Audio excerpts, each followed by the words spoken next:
Collision Course is back. Schedule B on Revolution Radio every Saturday night, 6 to 8 p.m. You get outer space. You get honest answers, real researchers, truthful answers, and a place to engage with questions. Take part in the discussion. Revolution Radio on freedoms.com hosts Collision Course every Saturday from 6 to 8 p.m. Eastern, 5 p.m. to 7 p.m. Central, 4 p.m. to 6 p.m. Mountain Time, and 3 p.m. to 5 p.m. Pacific Time.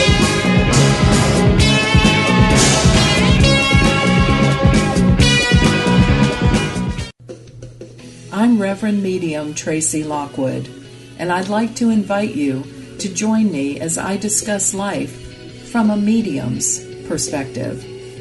I'll be talking about insights that I've gained through reading. Hey, Roger, we're just going to sit tight while the commercials play. We may not be able to hear them, so we got about 2 minutes. Past lives, our transition, and the afterlife. We'll take a deeper look at the metaphysical meanings of symbols. We ended the conversation last time about Tiamat. Exercises so why don't we to start help there? you develop your own natural psychic ability. Join me on From a Medium's Perspective. I'm getting ready to go on. The opinions expressed on this radio station, its programs, and its website by the hosts, guests, and call-in listeners or chatters are solely the opinions of the original source who expressed them. They do not necessarily represent the opinions of Revolution Radio and freedomslips.com, its staff, or affiliates. You're listening to Revolution Radio, freedomslips.com, 100% listener-supported radio, and now we return you to your host.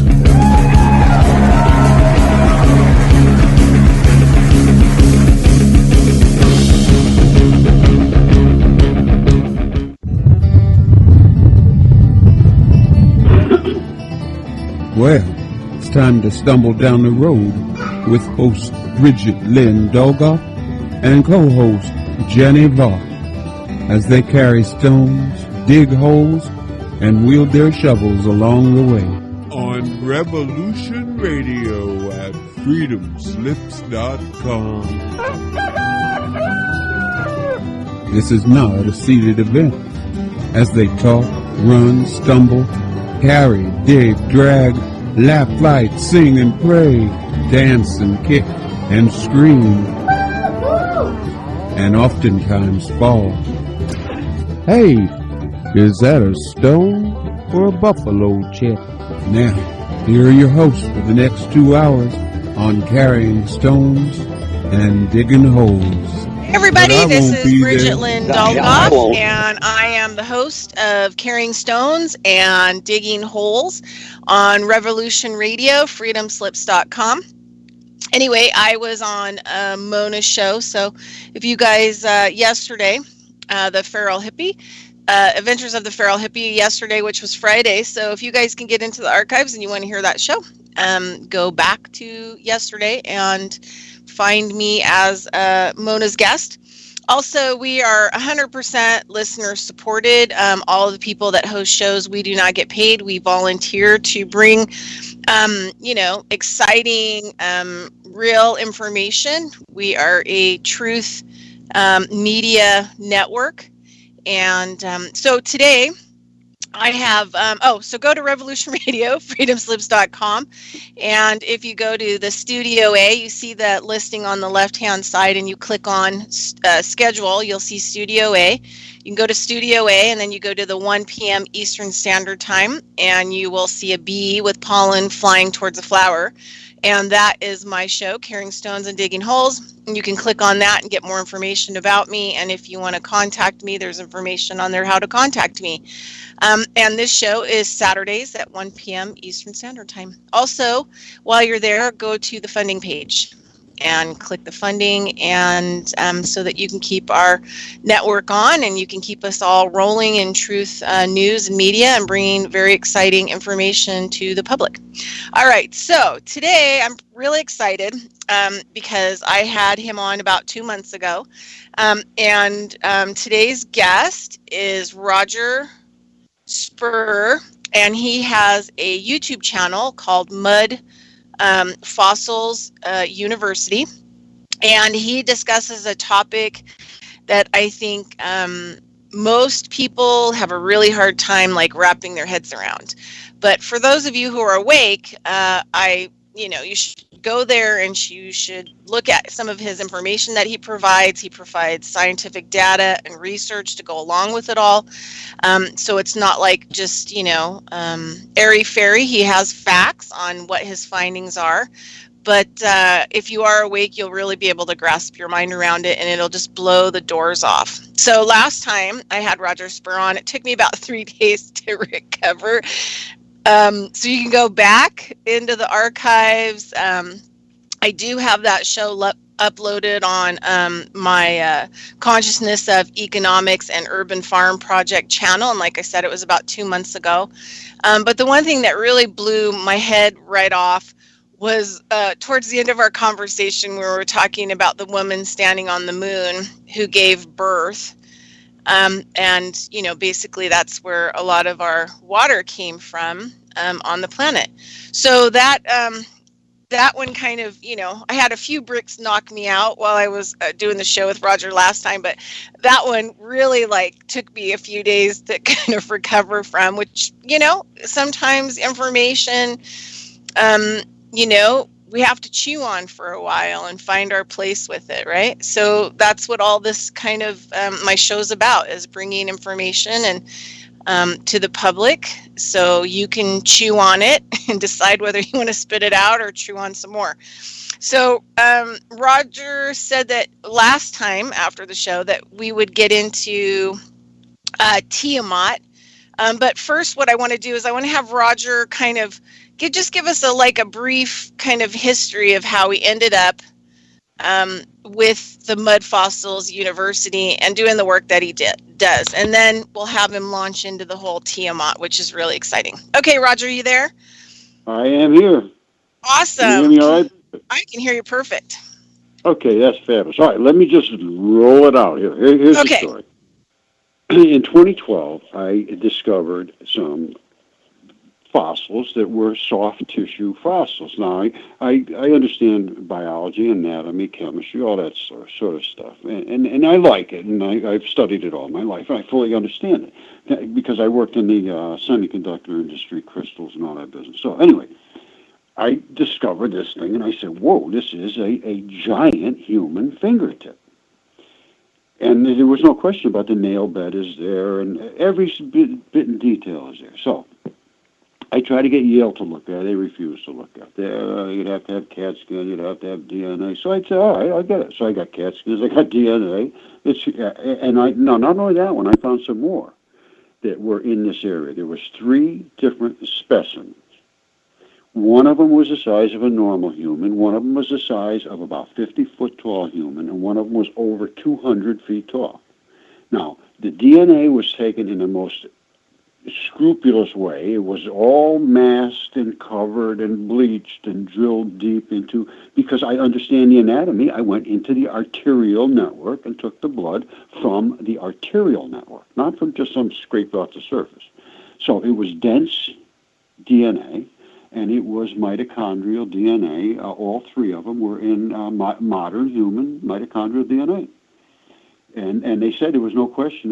They used negative controls. They did all the ancient bacterial protocols, yada, yada, yada.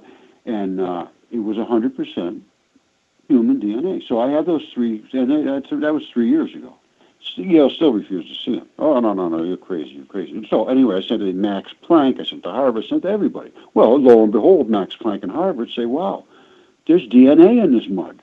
So now all of a sudden they're giddy about DNA in mud, but they will not give me the recognition that DNA came out of the mud from my mud fossils, because mine are giants. So they just say, well, it's in the mud, that's all. Well, anyway, it's in then they won't look. So it's just a denial by academia to investigate what is already DNA certified. The specimens had 7 CAT scans done by Jesse Garant and Associates up in, they're in a couple of different places, Canada and Michigan, and they do industrial engines for racing cars and everything. Absolutely fabulous. It's very expensive stuff, this DNA and these CAT scans and all that. Jesse was kind enough to do that in the interest of science. So if you ever want something done and you need CAT scans done of major, and exquisitely done work. Jesse Gallant is the place. Anyway, so I get all this stuff certified. It's all done, and the anatomy's done. I get an anatomist. Gil Headley owns his own autopsy school. He comes, we did on Skype and all this. He absolutely, yes, no question, exactly what you say. Still, nobody will examine him from academia. So I said, well, that's it. I'm starting my own mud fossil university, and I did. And it's I have like 400-something videos up there. And I do everything now, because once I discovered that this is so covered up, the absolute unimpeachable evidence that alters everything that we understand is so covered up, I said, what else are they doing? And guess what? Every single thing is covered up. They don't want to know anything that they don't have funding for. If you can't give them money to go looking some here or there, they don't want to know about it. So at any rate, Mud Fossil University has everything up there. We've got light and energy and of course the mud fossils. And you're welcome to go up there and look. So it's Mud Fossil University, all one word, Mud Fossil, then University. And it's all absolutely 100% empirical, backed up, supported scientifically. Their scientific tests validate every single statement and every single syllable I have uttered on that channel. And I will utter today. Now, in addition to that, once I discovered that all of the anatomy that I am seeing laying around on the earth, literally, these are mud fossils, and that they are literally everywhere. And the reason they are everywhere is they're the remnants of the Great Flood. You say, well, how does that happen? Well, the Great Flood, as Bridgette was just mentioning, I believe this Great Flood possibly, this is just speculation, in Revelations it says she gave birth standing on the moon. We're going to get into Tiamat in a second, and this is going to blow your mind, because I have statements from the Sumerian texts, which have been validated now, not only by Sitchin, but also by the Vatican translator, Mario Biglino. He translated the earliest Messianic texts of the Hebrews and discovered that they said exactly the same thing that Sitchin said. The Nibiru, Enki, Enlil, nuclear war, the whole 9 yards is in the biblical text. And Mauro Biglino was a translator for the Vatican, not just some guy that was writing books. He was writing them inside the Vatican library at the behest of the Pope. And they published, apparently, I believe, 7 books under his translations from the Vatican library. And those were accepted perfectly fine. And then they said, go ahead and translate this book. And he said, hey, guess what? This is just exactly what Sitchin said. So now, and he claims that they knew this. All of the Orthodox Jewish community rabbis, apparently, this is what he says. This is common knowledge. They knew. And now, this brings us to the apocryphal texts. And I have an assistant I've been working with, Jody, and we've been going over all of the ancient texts and trying to correlate the stories in them and see what makes sense. So we have gone back to the earliest things that we can find that were actually written, and that's the Sumerian text. And they talk about Enki and the lost tablets. The lost book of Enki, who was the ruler of Earth, and they had all kinds of issues going on here. But primarily, as probably most of you people that are thinkers have understood, that these things have been written, and apparently they sent here to get gold to support the atmosphere in Nibiru, which was a huge planet that is in our solar system. It comes around every 3,600 years. And they describe it in extreme details. And all of the history of this planet, and the history, they call it the beginning times, the prior times, the olden times, and then the times that they were in, which was 6,000 years ago on these clay tablets. So, what happened was we came from Nibiru, it sounds like. I mean, if you go by these tablets and if you listen to them, and which we have, and then we have matched them up to Pistis Sophia, which is probably, a lot of you people don't know what that is, but Pistis Sophia is a book was written by the disciples of Jesus.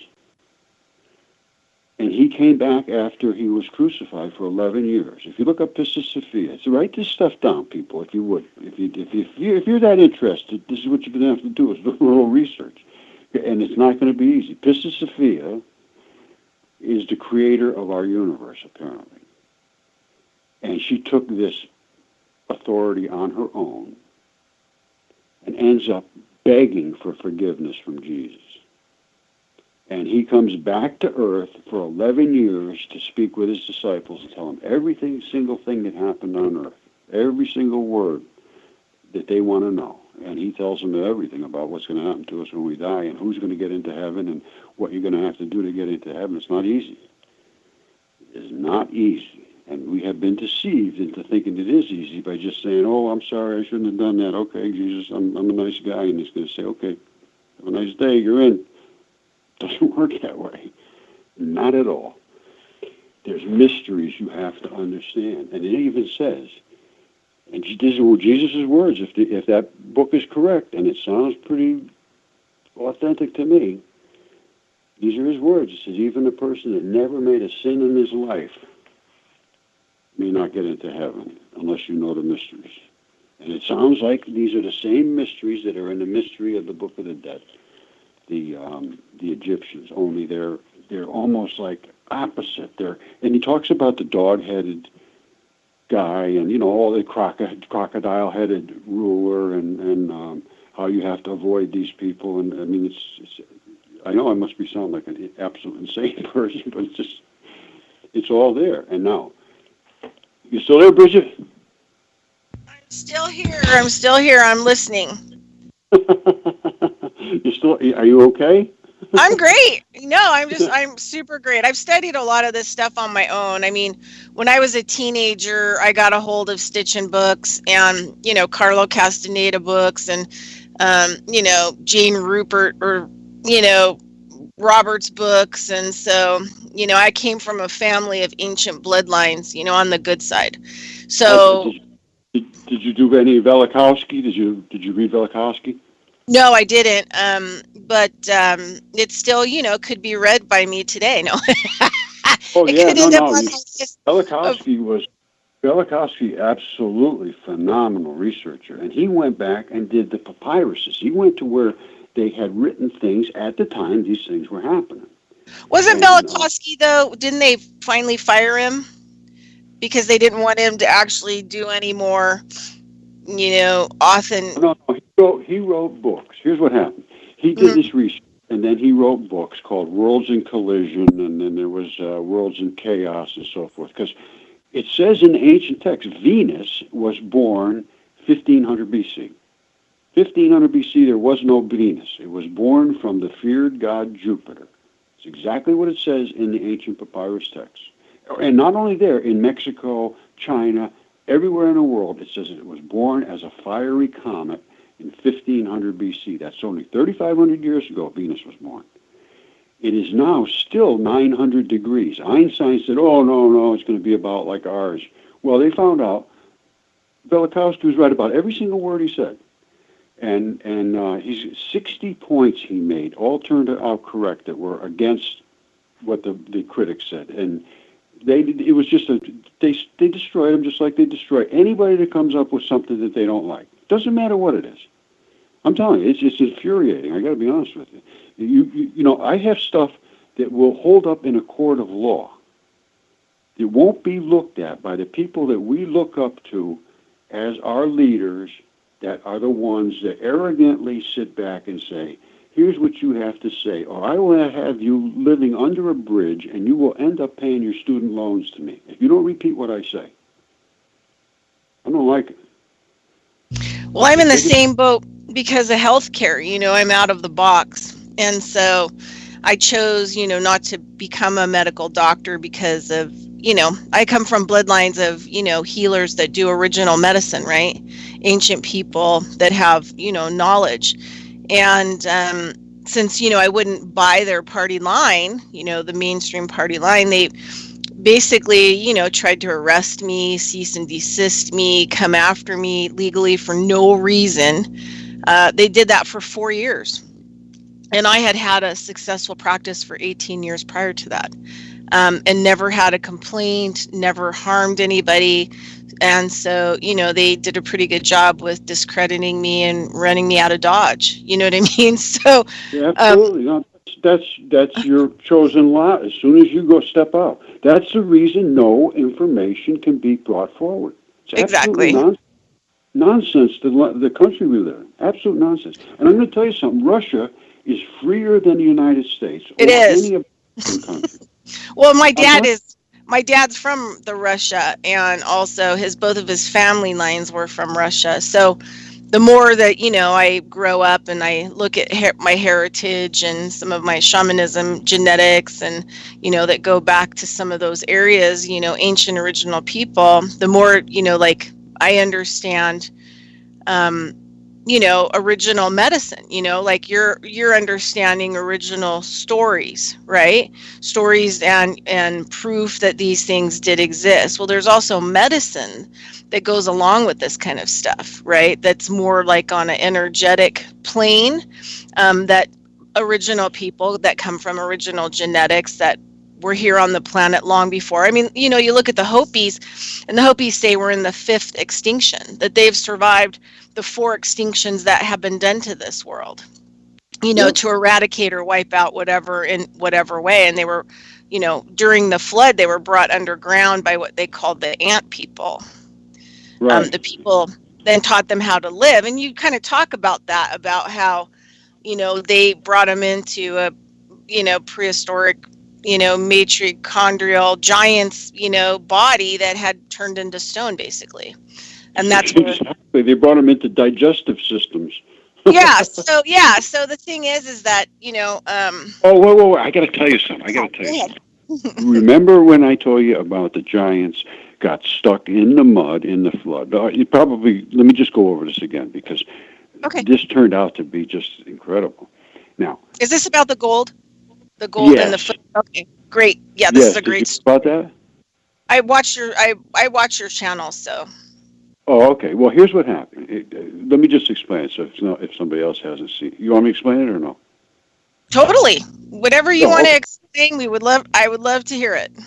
All right. Well, here's what happened.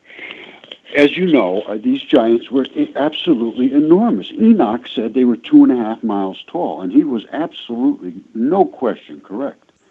Now, what happened was when the flood happened, and this is all very well recorded, they became mud fossils, and the reason I call them mud fossils, and I invented the name, and they were stuck in the mud, obviously. Once it started raining, it got to be 30, 40, 50 feet of water everywhere on Earth. These guys were miles tall. Their feet are going to sink into this goo. And what would happen is eventually they would be stuck in the mud. Their feet would be encapsulated in the mud, and they would be buoyant, floating in the water, and he would either drown or starve to death. Now, the flood, I don't know how long it stayed, all those waters staying there, but the thing would be floating there, sort of taken on water, become waterlogged. Now, why wouldn't it rot? The reason it doesn't rot is because it's in water, which is about 7.2 or so pH, let's say, which is approximately the pH of the body. So the pH of the body says, oh, I'm all right. I like wet stuff that's 7.2 pH, so I'm okay. However, the bones are wrapped in a fabric, really, as they call it, tunica. The ancients called it tunica. And your bones are not in that salty condition. So now, when you get into the water, boom, the salt hits them and it dissolves them. It turns them, it transitions them into minerals. There's all kind of names, nucleophilic invasion and ionic bonding and all these kind of things. But bottom line is the bones become not really recognizable at some point. You may see a tiny little tad of a bone in there, but they really end up becoming hydrocarbons for the petroleum industry. Petroleum industry understands this. They call them source rock. And source rock means source of petroleum. And it's got something to do with the bone marrow and so forth inside, like bubbling into hydrocarbons. And all of the cell membranes of every cell in your body is made out of carbon. Every single cell in your body has 2 layers of carbon. They're called bicarbon layers or something like bilayered cell membranes. And so there's a ton of carbon. Anyway, I can't remember where I'm going with this, but the Earth is literally... The footprints and the gold, and their feet being stuck in the mud. Sorry, so they're stuck in the mud, and they're transitioning. The bone is now transitioning into the source rock, so it's becoming weakened and something crumbly-ish, and the structure of the body at some point falls apart until you get to the tendons. And if you look down at the tendinous material that's in your ankle, that is literally limestone. It's CaCO3, calcium carbonates, and they are limestone. That's what limestone is.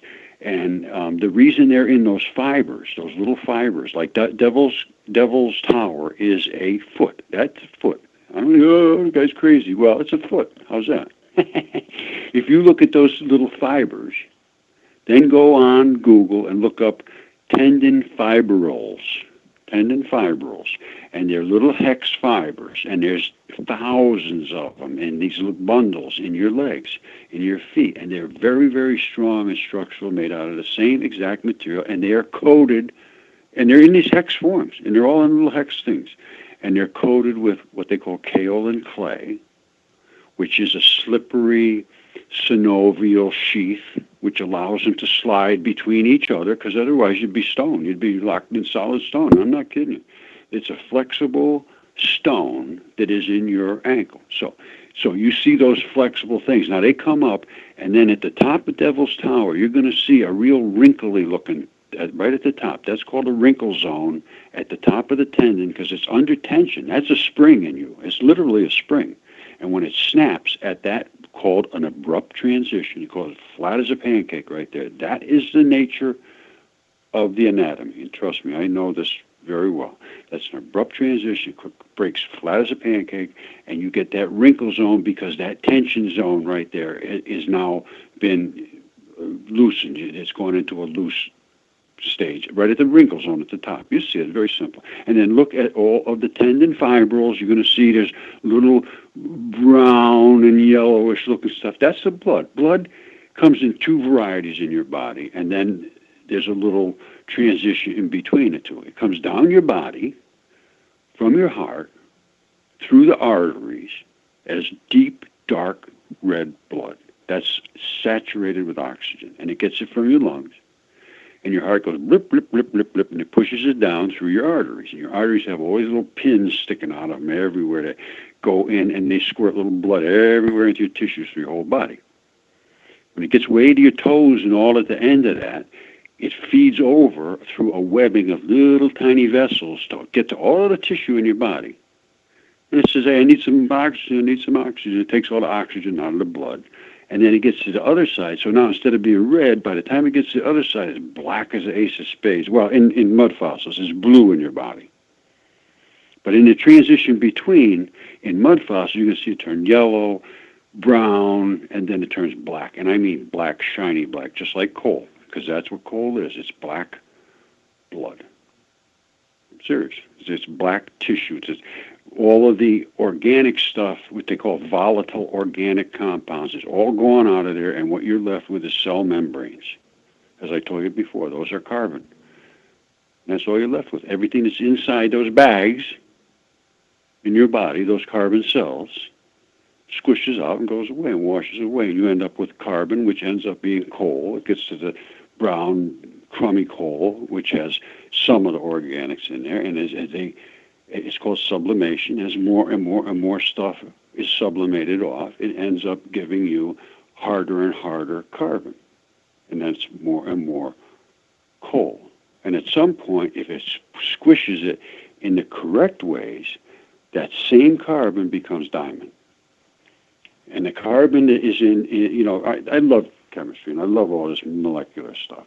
And if you took, let's say you took 1,000 carbon atoms, same atoms, a little piece, little atom, 1,000 of them, and they were carbon. You could put them in a pencil and write with it, all right? Or you could put them in a fine powder, and it would become almost like lubrication. Or you could continue on with that and make coal, or you could continue on with that and make diamonds. Same exact atoms, exact same atoms.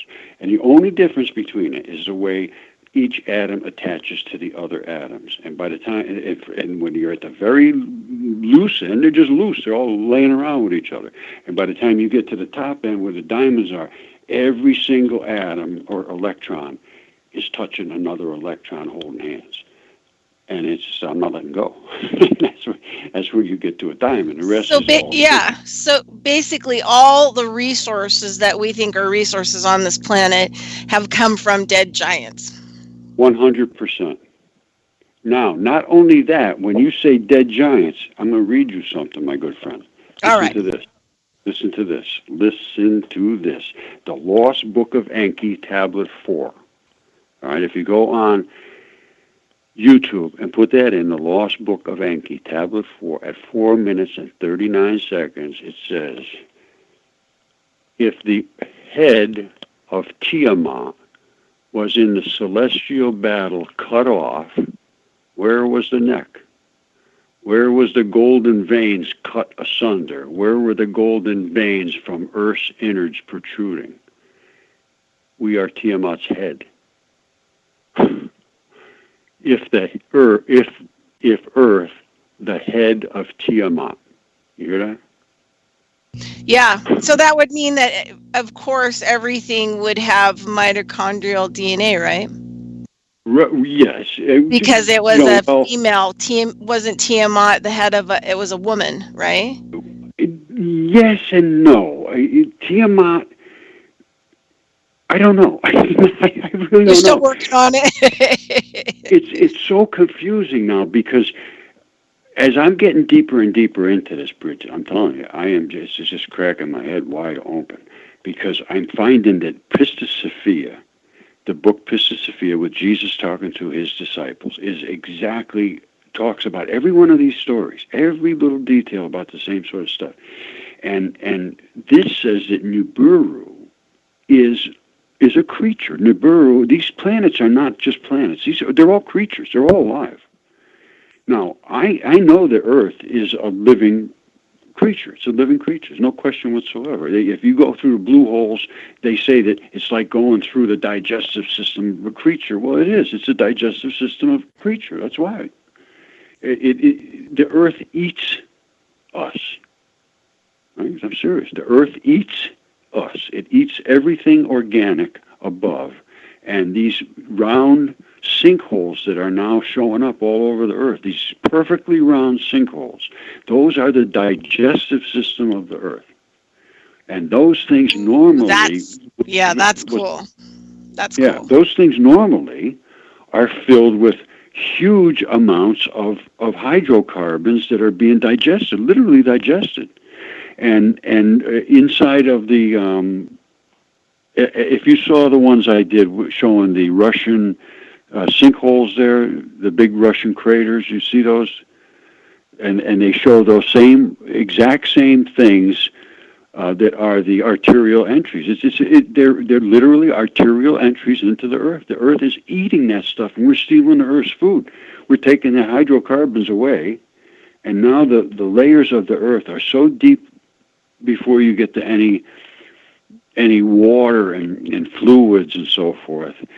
And now they did fracking, and the Earth is a cellular nature. The whole Earth is now filled with methane. Yeah, my teacher Bovido used to talk about, he's a Shoshone medicine man elder, and I studied with him for a while. He died in June 2006, but he talked about Earth as a living being like most indigenous people do, right? But he also said that it also was a machine, just like the human body is a organic machine. Most of everything in us are hydraulic pumps, pumping things, while we're living.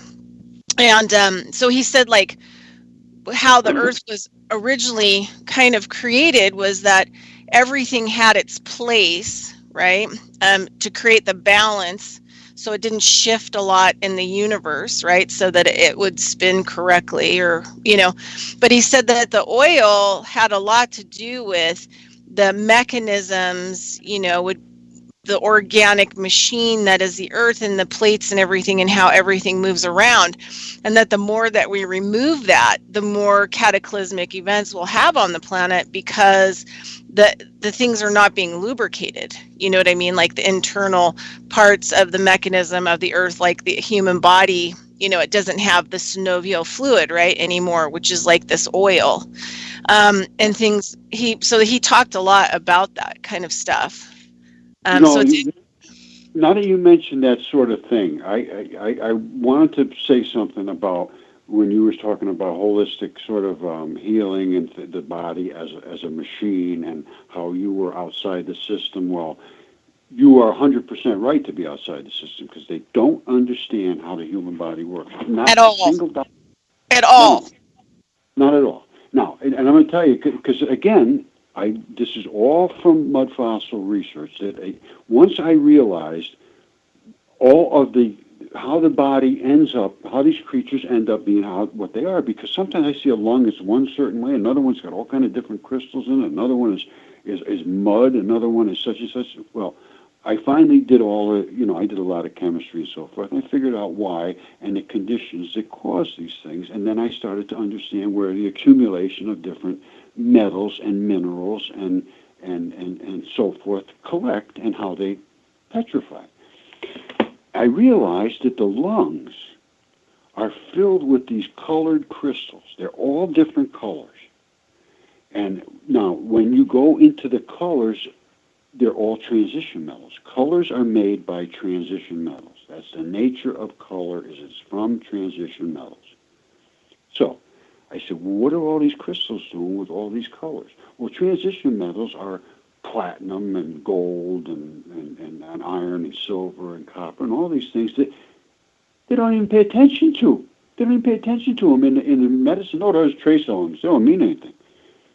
So those are the only thing which makes you healthy, and they dismiss them. And I'm going to tell you why they're the things that make you healthy, and you'll appreciate this, I hope. When you eat something, it's coming to you in a complex form. You chew it up, it goes down into your stomach, and there's some acids hit it. No big deal. It cracks it open a little bit here and there. However, that's just the beginning. That's just like bringing a box of products home to your house and opening up the box and throwing them on the floor. Now you've got to get them down and straighten them out and clean them up and do this and that and sort them out and process them. And that is what bacteria does. Right? That's what bacteria does. Yeah, and a lot of people, they don't understand that, like vitamin B12 and the vitamin Bs, they're bacterias. And that, they did scientific studies in Poland. They had a whole bunch of people that went into a coma. They couldn't figure out why. And so they started kind of experimenting on them, and they started injecting them with, this is why I tell people, like, regular supplements of B vitamins are non-biological, because they're not bacterial. It has to be kind of a living, like food source kind of a thing, that goes into your body. Like growing your own food, you get B12 bacteria that grow on it, right? And you just pick it, put it in, eat it without cooking it a whole lot. But people can actually literally go into a coma if they're B12 deficient, because it coats the nerve endings. And also the bacteria has a lot to do with how things are digested and how things work in our systems, for sure. Well, when you go from the bacteria, though, here's the thing. You should have at least 1,000 strains of bacteria in your stomach. It's 1,000 different types of bacteria. And the reason there's 1,000 of them is they're good bacteria. And what they do is the same thing they do inside of the waste treatment plants. They put these bacteria in there and they say, oh, I go out and clean up the waste treatment. That's your stomach, and when you get down into your intestine, that is a waste treatment chemical plant. That's what it is. And when you get down there, the bacteria is going to go in, just like it does in the waste treatment plants, and it's going to go and collect up all these metals. Now, and that's what they do. That's exactly what they do. Then they either use salts or acids or float them or sink them, or they do something. They attach molecules to them to precipitate them out and so forth, and then they drain off the good water. Well, your body does the same thing, same thing. Now, the next thing that happens is your body, these bacteria create enzymes, and the enzymes are literally a chemistry set. They are a literal chemistry set. And they go out and they crack molecules, and they break up the products, just like you came home with that box of stuff, and he says, okay, send out some of these little enzyme sets over there, and it'll break open those packages, and you can sort these atoms over this way and sort some of those atoms and break some of those apart and add them to this one, and that's the mix, and then deliver that to the blood. And the blood is the transition metals. Mm-hmm. You saw the heart with all the transition metals in it. Did you see that? The whole? Okay. Yeah, even Bovido, like my native teacher, he, even though I did study medicine and all this other stuff, but he used to say that we have to have the crystals in our blood, and if we don't have them, then we cannot communicate with all the other living things. There's no communication that goes on with the living earth, and all these other beings, and that because we are similar, especially by the crystals and the metals, it makes us receivers and senders of information as well. I don't disagree with that at all. Somehow, well, let me put it this way. This is not an accident, what's happening. When they say evolution, everything just bumped into each other. They all got romantic and started having sex, and the next thing you know, they're shooting each other with machine guns. No, that's not the way it happened. This is something here is controlling the molecules. They talk to each other. I know they are, just exactly like ant intelligence, If they get into a certain group and they say, okay, there's 600 or so over here, as soon as there's 600, we're supposed to start our heart beating, and then the next thing you know, a baby will start wrapping around or something like that. There's an intelligence I think it's all the way down to the molecular level. It's to the atom. Mm-hmm. I can't imagine these atoms bumping into each other and knowing exactly what to do and never making mistakes, reproducing themselves, fixing themselves. I mean, that's just insanity to think that's total insanity. Yeah. That's the weakest-minded argument I've ever heard in my life. Well, one of the things that really attracted me to your work a few years ago was that, I started to understand everything by anatomy, because you were showing the actual artery blood holes and, the veins and everything. And it just blew me away. And now I'm kind of in that case, because I'll drive through areas of Nevada, because that's where I live. There's a lot of really crazy stuff in Nevada. People can look here and see things. But I'll see a lot of, of that red dirt coming off like a hillside. And, I'm like, oh, there's the blood. There's blood. There must be a giant around here somewhere. Let's see if I can find parts of it, just as I'm driving down the highway.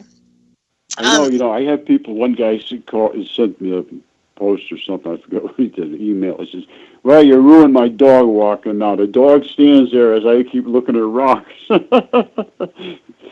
People, they're out looking at this stuff now, thank God. But the thing is, unless you have somebody receptive, somebody intelligent, somebody with an open mind, the pushback can be very, very, very hard, and it can be kind of nasty, offensive.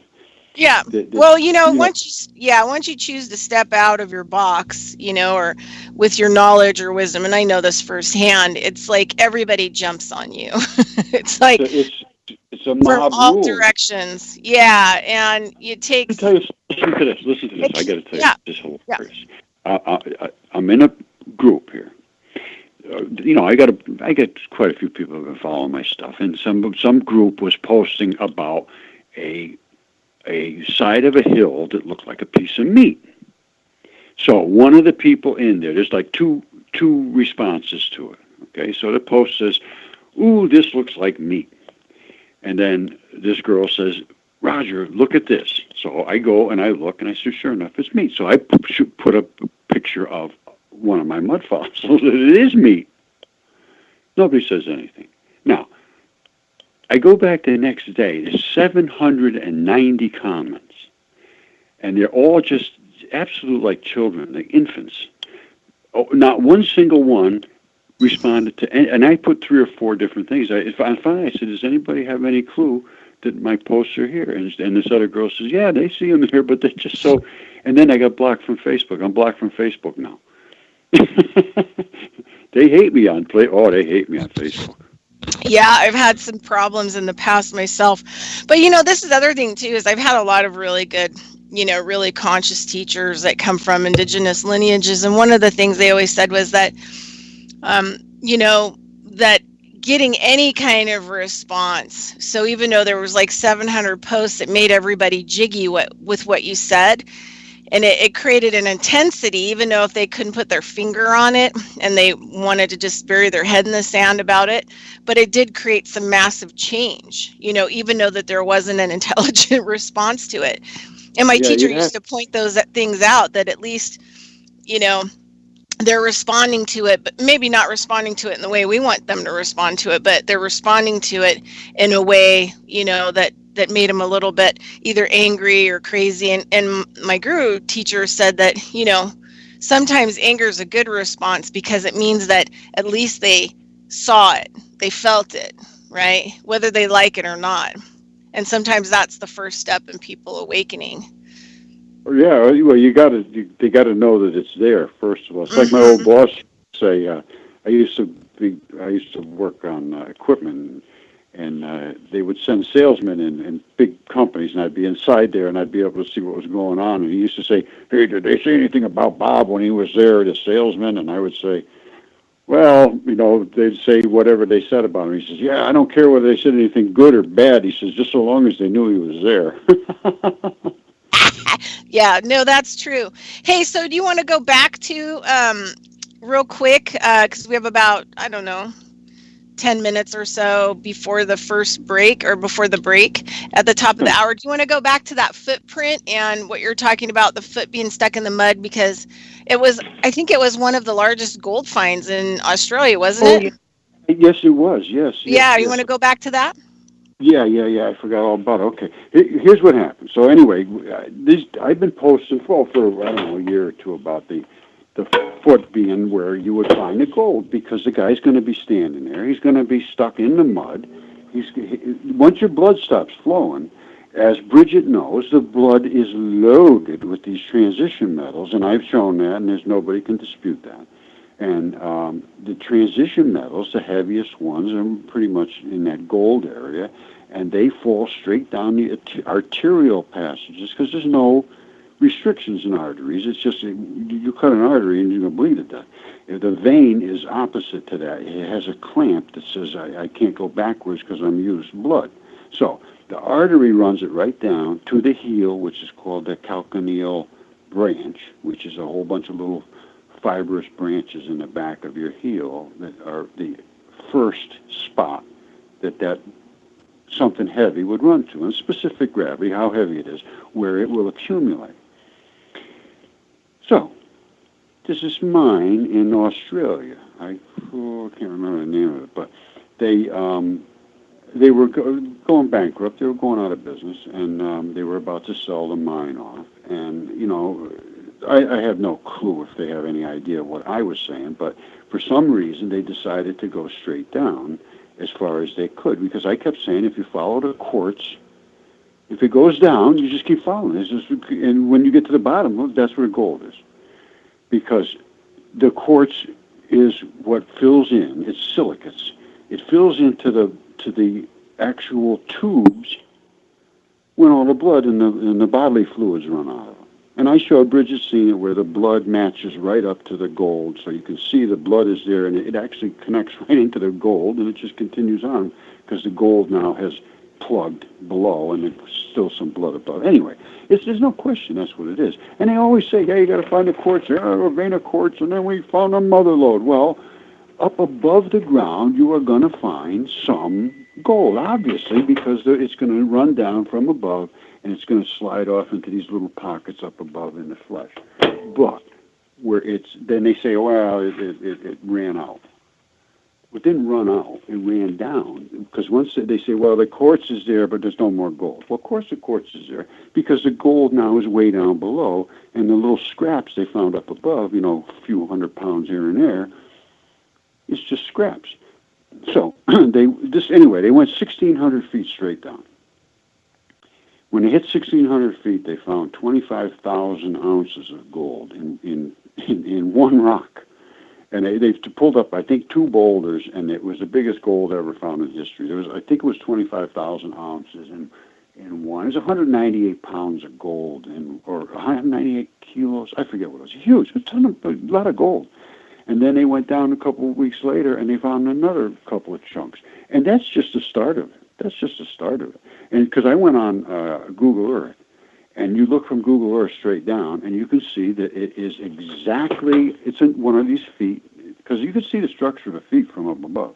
And you can see where the calcaneal tendon was, exactly where they drilled straight down. Exactly. And now, I'm hearing from other people now that they are opening up other mines, looking around. Because I've had a lot of people ask me, what do you think about this? What do you think about that? I don't know. I just look and I said, well, if it looks like a foot, I say it looks like a foot. And from what Velikovsky said, and again, he did the actual research. He's the one who did the research. He said it was 400,000 giants on the Earth. Now, that leaves 800,000 feet. However, you almost never find 2 feet. And everybody says, "Ooh, how could they only have 1 foot?" Well, they don't. They have 2. But you can't see the other one, because when they try to push, if you ever try to push yourself out of something, 1 foot is going to be way down, the other one's going to be way up, hopefully. It may not be way up, but it'll be pretty close to up. But one of them is not going to be up. You're not going to be standing up, both of them, otherwise you wouldn't be stuck in the mud. So that's what they're missing. One of them's way up. And then because the softer flesh and the bone has it cannot maintain itself, the structural integrity of it in the salt waters, they're laying all over the ground. That's why you see red soils all over the place. Australia is literally a scab. It's unbelievable. It's just 100% covered with blood. What do you call it there? Ayers Rock is a heart. I'm not kidding you. And that's why all these opals are from Australia, because opals form and petrified in solid blood. That's what happened. And that's why all the transition metals migrated to exactly the tissues that wanted to be with those exact colored crystals and metals. And Bridget has seen this. The fascia is one color, the atrium wall is another color, the aorta, all of the different, the muscle is another color. Absolutely. And then inside the blood, it's saturated red right in the center of the heart chamber. And then there is a zillion little colored crystals. Those are the transition metals. And with those transition metals, they carry the products around your body. They do it by holding with one single electron. That's why they call them transition metals. Just if you want to know a little chemistry, most minerals and things, they have all the electrons inside until they get to the outside shell, which is a valence, but not transition metals. Transition metals have a lower level of electrons, is missing one electron in there. That's why they transition. They can bump up one tiny electron. They hold hands with their delivering products with one electron. They say, here, come with me at 7.2 pH. Let's go down. When you hit 7.1, I'm going to drop you off. That's the key. This is what the doctors, they don't understand any of this stuff. So if you don't have the correct metals in your body, you're not going to be able to deliver the products. If you don't have the correct bacteria, you're not going to correct the enzymes. You're not going to have the correct enzymes, you're not going to have the correct metals. You're not going to have the correct metals, you're not going to deliver the correct products. Exactly. Yeah, no, the thing is, like, you can have, I mean, you know, when I work with people and I work on people, I can see, you know, a lot of their nutritional deficiencies, right? Whether it's minerals or metals or bacterias, because you can literally see their bodies starting to break down. Hey, it's going to be a chronic illness, and it will never get better until it's addressed. Yeah. And here's the thing, Bridgette. I think you know this. They don't know what your body's supposed to have. They don't know what your transition metals are. No clue. Not a clue. No. You don't know what your bacteria is supposed to be. Not a freaking clue. It's like going to a mechanic for your car and say, "Hey, can you fix this?" And you say, "Well, yeah, sure. Drop it off. We'll take care of it." You go back and he says, "Still doing the same thing." You say, "Well, we did everything we know what to do." He said, "What did you do?" "Yeah, we knocked out a couple of dents." He said, "Well, did you look at the oil?" "No, we don't know anything about oil. We don't know about the gas. Oh, we don't know engines. Is there an engine in there? I didn't know there's an engine in there." It's the kind of stuff you get. Yeah. I'm telling you. And they give them antibiotics. It kills the things that make them well, and they, absolutely insane. My brother, his wife's friend has a kid that's got Crohn's disease, and he may die. He may literally die. And I said, "Is his digestive? What's the problem with his digestive?" "Oh, that kid's all kinds of problems." And it was right after he got back to antibiotics and stuff, and now he's sicker than hell. And of course, they're giving them probiotics, but they're not giving them enough to do what they need to do to make them healthy. Right. Sounds like we're going to commercial.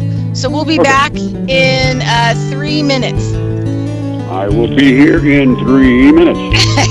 Okay.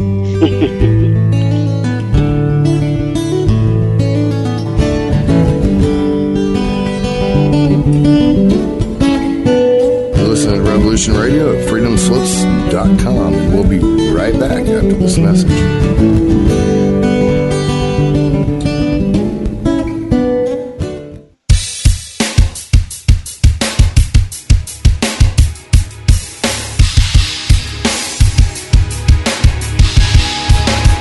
Enter into a world unseen on Raven Star's Witching Hour.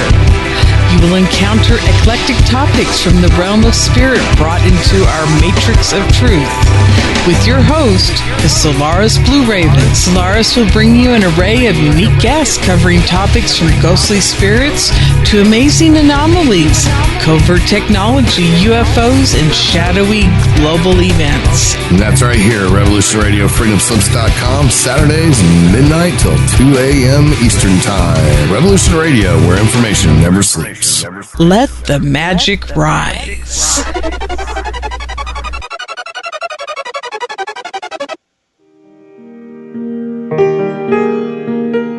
This is Barbara DeLong, host of Nightlight Radio, inviting you to join me on a cosmic journey, exploring a metaphysical montage of spiritual material, covering everything from the mundane to the magical, UFOs to unicorns, and everything in between, including spiritual readings for those who seek enlightenment. Let Nightlight provide you with equal measure of light, love and laughter, insight, wisdom, and inspiration.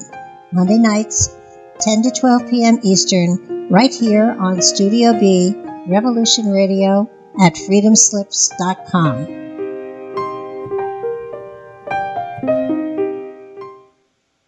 The opinions expressed on this radio station, its programs, and its website by the hosts, guests, and call-in listeners or chatters are solely the opinions of the original source who expressed them. They do not necessarily represent the opinions of Revolution Radio and freedomslips.com, its staff, or affiliates.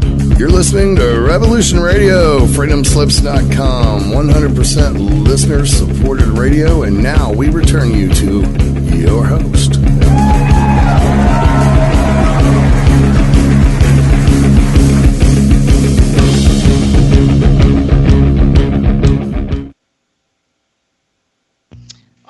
It's Bridgette Lyn Dolgoff, carrying stones and digging holes, 1 p.m. Eastern Standard Time on Revolution Radio. And we're moving into the second hour, and I had to fly by the seat of my pants today because I did not hear the entry commercials, and the top of the hour commercials. So I have to navigate when I think that they're clear and they're over. So sorry if there's a little bit of delay in the show or quietness.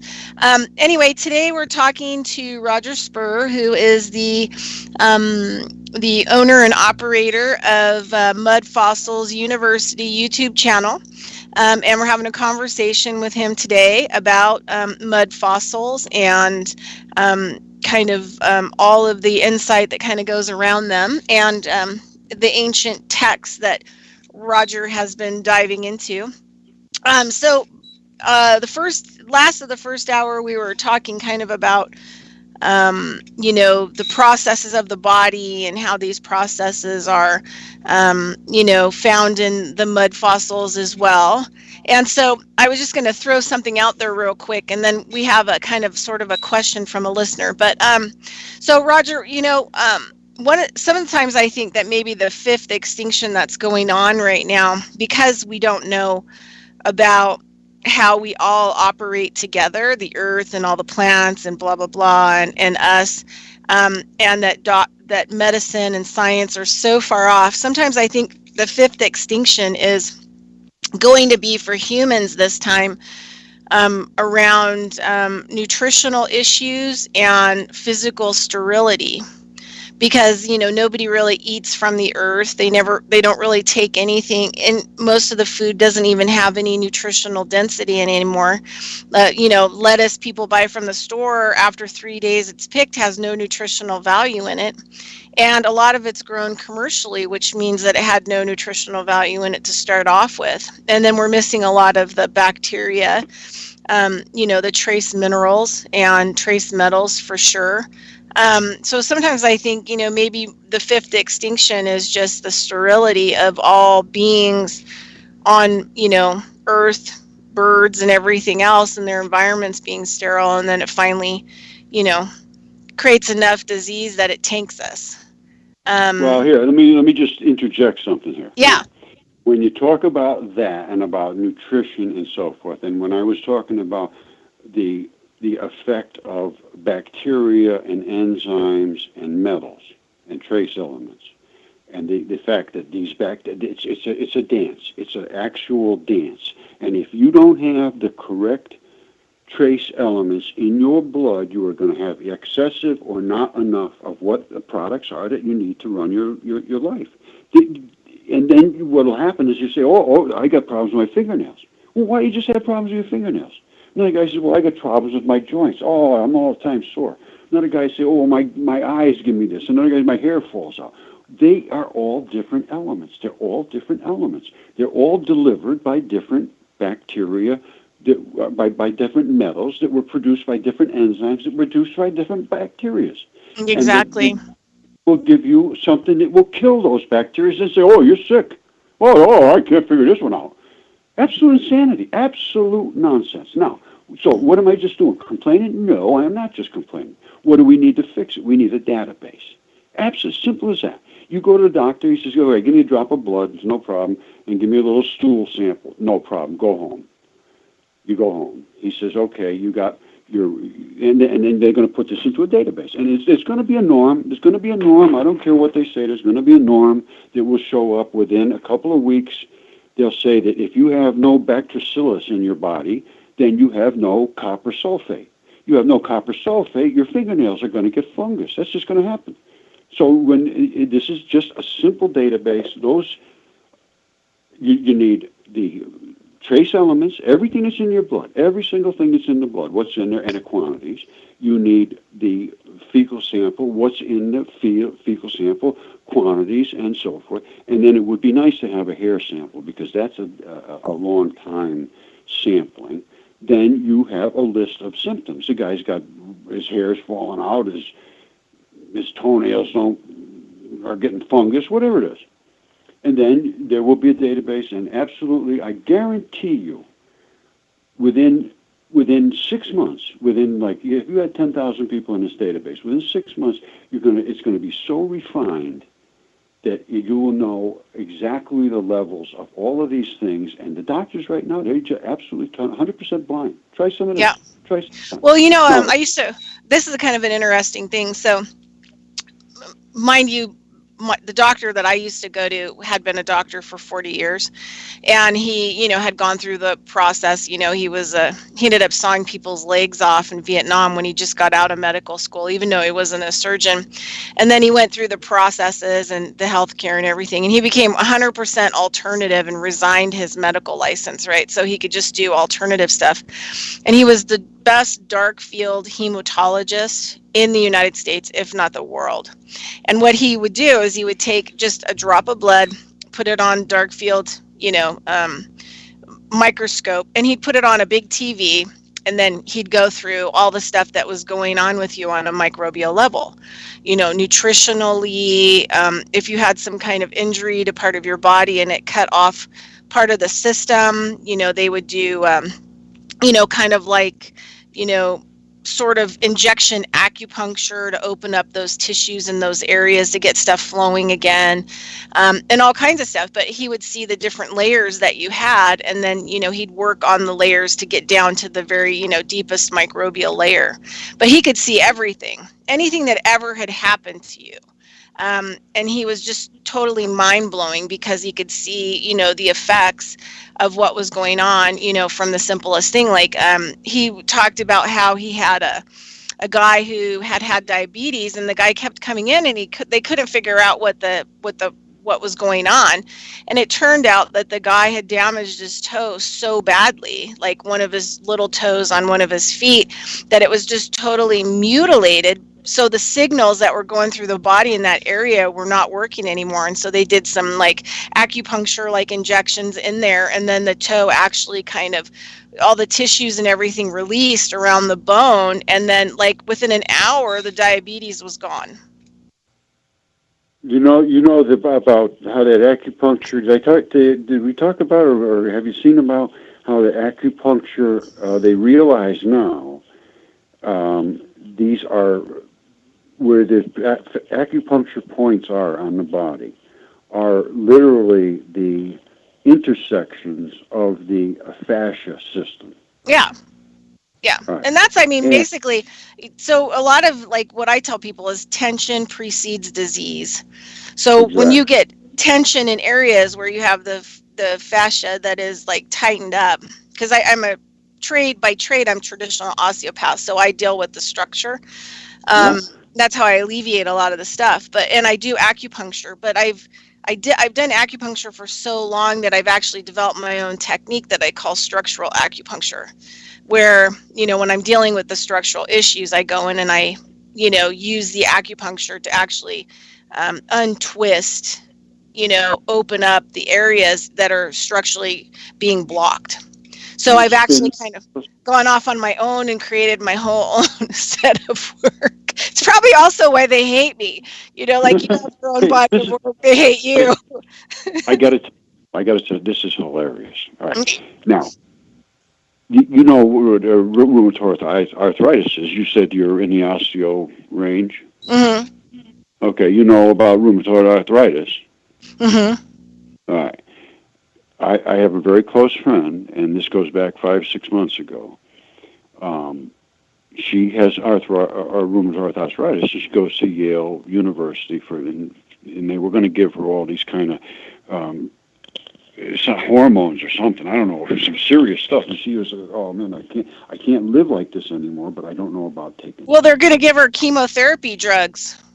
That's one of the things that they're going to give her. Yeah, I'm not going to do this, but her hands were all swollen up, her wrists were all swollen up, her shoulder, and the doctor said, no, you're going to have to take these things, or you're going to get worse and worse and worse. So anyway, I said, don't do that. I said, take some castor oil, put castor oil on them. And she said, really, castor oil? I said, yeah, dude, give it a try. Here's what she did, and because I did the same thing for myself. Now I don't have rheumatoid arthritis, but I had something very similar, and it's totally gone. Now. And hers is too. And this was 5 months ago. She said, I had resigned myself to stop working and everything now. So what you do is you take regular castor oil and you put it on heavy, and the effective area, wrap it up with plastic wrap around that area and let it stay on for hours. And within 3 or 4 days, it's gone. And it never came back for her. And she does it now regular. She does it a couple times, 2, 3, 4 times a week, she says now. And he's in no problem whatsoever. She's going back to work. She's working, no swelling up or anything. So this is it. So I'm on the phone with her. And she gets another call coming. It's the doctor, because she canceled the appointment after like a 3 or 4 month follow-up. And he wanted to know why she canceled the appointment. She said, I'm okay. He said, no, that's impossible. That's absolutely ridiculous. It's serious. So now this is Yale University. Because no, she hasn't gone yet. Because he said, I want you to come down here for a blood test. And she said, well, why should I come down here? I feel fine. He said, well, I want to see this. Well, now, I don't know. Can they find something in the blood for that? They think that they can. I mean, they would just probably come up with something else. But this is the thing. I'll tell you this because I was in medicine for a while. So, number one, doctors never look at the blood or the fecal matter or whatever you're tested for. You have like a 25% chance of getting the wrong labeling on the blood in the hospital, which means that you would get a wrong diagnosis. You also have, there's a huge chance that if somebody draws the blood, say they're going to do multiple tubes, which is called a rainbow. If you do the rainbow out of order, say, for example, the doctor says, hey, go in and draw this tube. We want to do this test.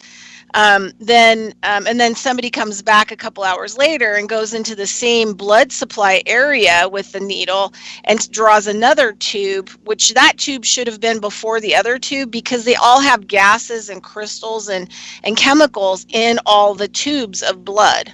So if these tubes are drawn out of order, it can make you look like you have a disease that you don't have.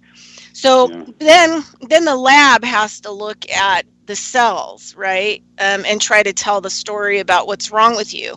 And then it gets onto the doctor's desk. So you can see how there's no possible way that you could ever really get an accurate diagnosis. Yeah, I know. I'm done with this kind of nonsense. All these people saying that things they don't know anything. Well, the key is that you should get to take care of yourself. That's the way I want to tell you something. That's the key. Absolutely. And it's absolutely a matter of having correct digestion. If you're digesting what you put in your body, and what you put in your body is what your body needs, and you digest it correctly, and then it's got the transition metals to drive it around your body correctly, because the bacteria is there making the correct enzymes, you're 100%. Yeah, well, think about like some of the older traditions that are left on Earth. I mean, they're going to come from like China or India, because a lot of other people, their stuff was raided and burned and their civilizations were destroyed. So there was like not a lot of information left. But in Ayurvedic medicine from India, it's all based on food and spices of food to get the right fire in your digestion. I mean, so when you're treated, they look at how your digestive tract is working, and then they'll say, well, you want some food combinations. And I studied with a friend of mine who went to school in India as a white guy when he was younger to make food for God, for Brahma. And there's certain, traditional dishes that you make and use for different kinds of illnesses.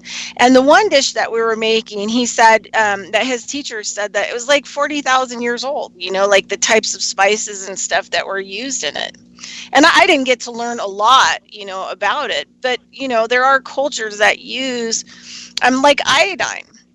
People in, Asian settings, Fukushima has really kind of created some problems with Japan, but, most Asian cultures eat, like 3,000 mcgs of iodine a day. They're bulletproof. Their thyroid is like a super thyroid. And people don't even realize, like, if you don't have enough iodine, and your thyroid will absorb other molecules that are similar, it'll absorb bromine, chlorine, fluoride, if it's down on iodine, because iodine's similar, right? So it's trying to do whatever it can, but then it's absorbing a bad chemical in the environment. And in American diet, we don't really eat a whole lot of, iodine, which makes us really susceptible to radiation, poisoning, and even the whole smart meters and all this other stuff is radiation. And so a lot of people aren't really doing well against these kinds of radioactive technologies because they don't have enough iodine in their thyroid. And so what happens is if your thyroid's off, you can not sleep, you could sleep too much, you could have serious go blind. You can your thyroid actually cleans all of the blood, also assists in cleaning the blood. Like every 17 minutes, all your blood goes through your thyroid. And if your thyroid's not working, it's not going to clean the fungus out. It's not going to clean the mold out, and it's not going to capture and clean out the viruses. So, I mean, just, that's, and so there's other parts of the world that, they still live by really ancient, or acupuncture, all these different things. They still live by very ancient, traditions and knowledge. And they do a lot better against, what's happening to the environment. But anyway, sorry about that tangent. I'm sorry I went off on there, but. No, I understand exactly what you're saying. They're working with what God gave us to work with. Right, and it's in the food. I mean, but I can see why there are so many people that live coastally because, in the old days, the food out of the ocean would have been exceptional for health. I mean, it would have had calcium and iodine. Nowadays, it's not so good because of all the poisons in the ocean and everything else. But I always tell people about health, it's about the environment. If the environment isn't cleaned up, if you're not growing food or helping your soil in your own area, and you're not creating, because I went back to school for biodynamic farming and I got into this whole composting microbial mass, nerded out. And so if you're not cultivating microbial mass in your own soil and your garden areas, you're not going to get that microbial mass into your body, which is, can be bacteria or, all this other stuff, that people want to call it. And so I look at microbial mass, getting it into your body, sunlight and water as the 3 silent nutrition, that you have to have.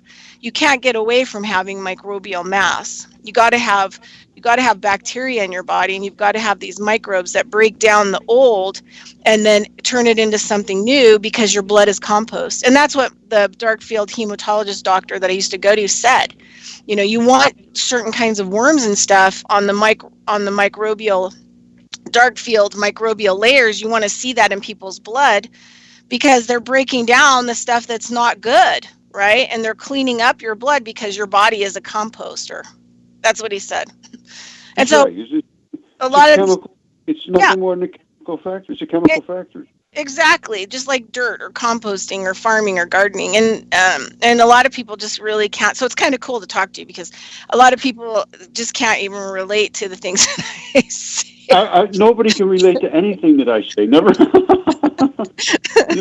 You heard what I've been saying. I'm telling you, I'm like an island in the middle of nowhere land. Me too. I feel like an island in the middle of nowhere. Okay, so we have a question. Well, listen, wait. Before you go, I need to tell you 3 things before I forget. Would love to. One of them is, if anybody listening, or if you know of anybody, or if anybody knows of anybody, or if there is anybody that is interested in doing a documentary on the things that we discovered at Mudfossil University. We don't have any money, so don't think we're going to pay you to do anything.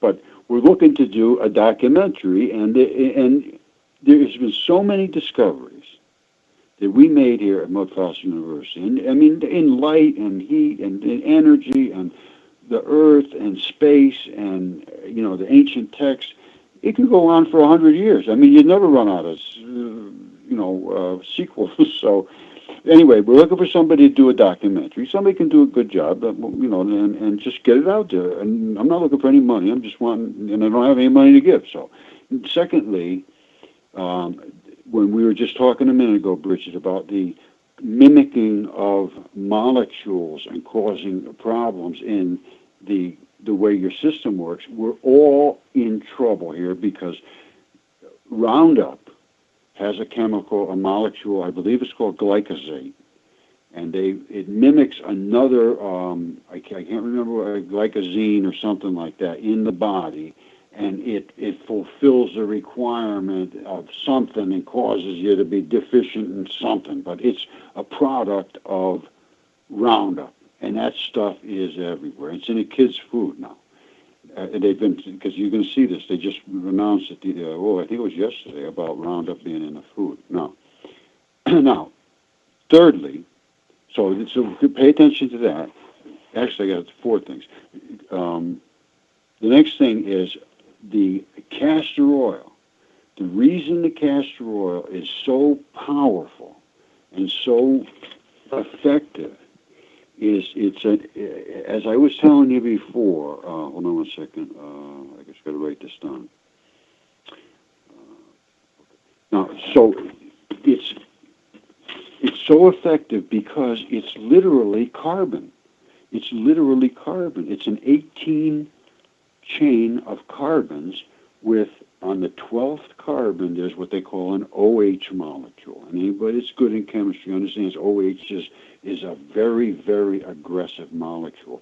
And it cracks open other molecules. That's what its function is. It's a molecule cracker. And here you have 18 carbons. Every one of your cell membranes, and every cell in your body has a cell membrane, and there's trillions of them, is made out of carbon. You see what I'm getting at? This carbon is going into you, and with a cell cracker in it. So where you need some carbon, you got some weak cells, and this is what causes problems and illness and so forth. Is broken cell walls and things like that. That people bleed and all kinds of things. You need a carbon. Let me put it that way. You need a lot of carbon and be able to attach it to where it needs to be attached. And that's what the castor oil does. And it works absolutely fabulous for sore things and bruises and blood blisters. And also it works against, if you're a repetitive flyer, mind you, okay, so it's poisonous to ingest. No. Not the castor bean is poisonous. Well, yeah, but you got cold press. You use castor oil. Castor oil, right. Everybody. But the other thing, too, that it's super good on, I mean, it draws out and puts in some really good stuff, no matter if you have a kidney failure issue and all this other stuff. But it's also really good against radiation. So if you're a frequent flyer and you rub it all over your body, like a thin layer, like moisturizer, it'll help against the radiation that you're getting from flying, Yeah, why else? Atmosphere. It's what's called a humectant, which means it draws moisture out of the air instead of releasing it into the air. Yeah. It works, it's like hydrophilic, hydrophobic type of action. It sucks the water into your system instead of evaporating it back out.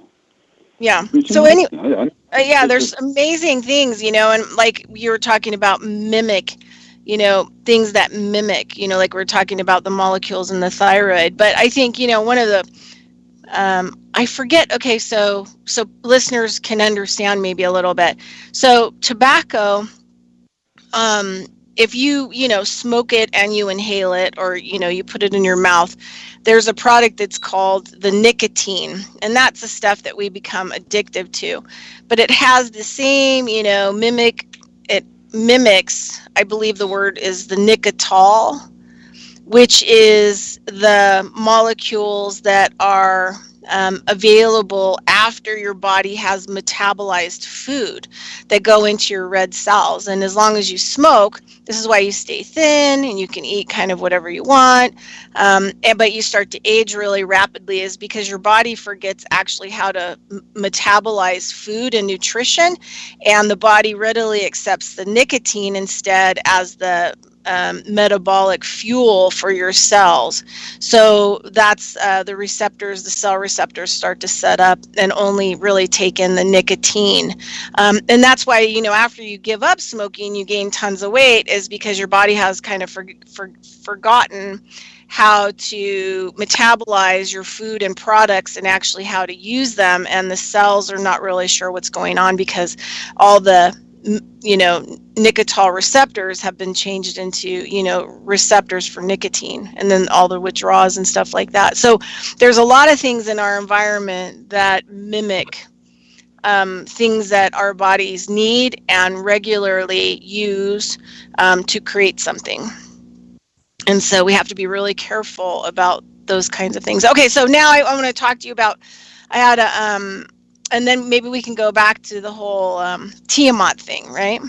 Or Sure, wherever you want to go with it. I'm with you anywhere you want to go. I'm with you too. Let's go. That's good. All right. So I have a kind of a question, sort of, from a listener, and they want to know what your thoughts are on the intelligence of water, or what you think about water. If you've done any kind of thought. Okay, I can tell you exactly what I think about water. Okay. Water is, I believe, it could very well be the communicator to all of the other cells to do, and all the other molecules to do what they're supposed to be. Somebody's in control of something. Now, I know water has some built-in intelligence. Yes, there's no question. I haven't done the research, but I've seen the research under the microscopes to show that if you are amongst the exact same water that I'm amongst, your water will be different based on you, and my water will be different based on me. But it came from the same source. And the same thing, they put flowers in them, and one has an exact same chemistry as another one, and every molecule has that chemistry in it. I can't account for that, and I can't be positive that research is 100% true, but it sure looks true. Now, if it is true, what do you got? You got either a fluid that has intelligence or a fluid that can be programmed. All right, one or the other. It's either thinking and saying, whoops, I better do this or that or the other thing, so I got to change my little structure here, or it has some intelligence to say, well, I'm in this particular condition, I see this particular guy, he looks like the kind of guy that I should react this particular way to. So, but the water is like I said, I think we're all part of ant. You know, all molecules and atoms are literally ant intelligent. They're the same as ants. And when they get in a certain condition at a certain time, and a certain ones, because there's different types of cells in your body. There's, cardiac muscle, and there's this kind of muscle and that kind of muscle, and you have, there are all kinds of different varieties of things in your body. But what they do is they get into what they call a quorum, where there's a certain number of them, just like a baseball team. If we don't have 15, 16, whatever it takes you to play the baseball team, you can't play a baseball team. But when they get there, everybody knows what to do. You just go out and you do it. And that's the way it appears that the cells work, because they've seen this happen. It's called quorum intelligence. So who's intelligent? How did it happen? Did the water say, here's what you got to do? Because you got to have water there to do this. It's not going to happen unless you have the water there. It appears that we are water creatures. Now, does the water say what to do, or does the thing say what to do and does it in water? I don't know. But water is also an extremely polar molecule, and it separates easily, and it does all kinds of very, very interesting chemistry, especially when you get into the biological chemistry and how these little tiny things in your body know where to go and what to do, and they accumulate in certain areas in your body. I know where gold goes. Even when you don't die and accumulate it, there's going to be areas in your joints and so forth that have certain types of chemistry that if you could take a fluoroscope, and Bridgette has seen, once again, I'm talking about this opal heart, which has all of these different spectacular colors, and every different thing, like the ventricle walls are a certain color, the fascia is a certain color, the aorta, again, is a certain color, all these different things, which means it's a different chemistry, it's a different tissue type, it's a different requirement for life. So what does that mean? It means if you need certain molecules in there, a certain chemistry. And what does that mean? It means you need certain enzymes to break down those chemicals. And what does that mean? You need a certain bacteria, then you need a certain type of food. So it's all comes right up to your mouth. You take it in, and you have the right stuff to work with the stuff. It'll break down those molecules. You do everything you need. You have all the products you need to do the stuff you need. Now, if you could take a fluoroscope and put it inside of a guy's body. And a fluoroscope, when I say that, is something that can look and see, flash a light on them. We call them X-ray fluoroscopes. And they flash a light on something, and the color that comes back tells them what it is that you just flashed the light on. It says there's so much iron in there, and there's so much copper, and there's so much this and that, and because they're colors, and they reflect only in certain frequencies in the spectrum. That's how metals and minerals and everything works. It has a certain frequency it reflects back. So if you go into your body with this fluoroscope and you look at the heart, and you look at the wall of the heart, which is supposed to be sodium fluoride, whatever it is, it's supposed to give off these certain colors, and these are certain quantities and colors and so forth. And you flash it on the guy's wall of his heart, and he says, whoa, this guy's supposed to have 27% copper sulfate. He's only got 3%. No wonder he's in trouble. And right now it's magnesium, I believe, is where they're finding out, because magnesium is actually a conductor. It actually starts your heart. It's the number one nutritional, I look at it as the number one nutritional deficiency in the United States. And B12 and then vitamin C are the top three. Yeah. Yeah, but if they could get into your body and look at the tissues with something to say, well, what's the color? And I know who's doing it too. There's one of the big ones, and I think it's Squibb, is doing it right now. They call them biomarker. They're looking at the biomarkers, and these are the colors of the crystals, and they're looking at them. Really, they're looking at lung cancer. And as I told you before, the lungs have all these different colored crystals. And I said to myself, why are they having all these different colored crystals? And they're all separated, and then there's blood rushing all around all of them, like they're suspended in a matrix of blood. And I'm just thinking, because I found many of them. What happens is they are the things that take the blood that's passing by them and attach to them, and then send them out from your breath. It's called carbonic acids. And if it's the whole process called carboxylation.